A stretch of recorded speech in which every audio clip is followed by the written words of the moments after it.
Sir আমি insurance company থেকে জগৎ আইছি, আপনার লাইফে ইন্স্যুরেন্স করিলাইন। ইটা করিয়া আমার কি হইব? এটা করিয়া স্যার আপনার মৃত্যু হইব। হালা তুই কি জাতর মানুষ বে? মানে হইলে স্যার আপনি মরার পরে টেকা পাইবা স্যার। তোর কোম্পানি তো বালারে মরার পরে উপরে অফিস খুলিয়া রাখি দিছে।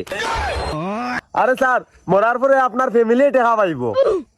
তাইলে তুই আমার ফ্যামিলির ইন্স্যুরেন্স করতে। দেখুন স্যার এটা করেন যদি আপনি আপনার বহু রকমের ফায়দা পাইবা আপনি। কিসের ফায়দা? তোর টেকা লইয়া গিয়া আমি গিয়া উপরে গিতা চটপটির দোকান খুলতাম না কিটা। দেখি অন্য লাগান বুঝানি যায়নি।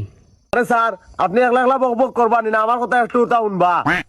জোর করিয়া তোর পাও ধরিয়া কইয়া তুই আমার বউ সামনে এই কথাটা কইস না। আর কোন কথাটা স্যার?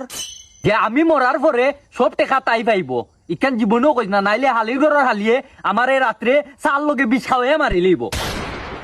মাইনসে করতো কিতা, ইন্স্যুরেন্সটা আমিও করতাম না। যা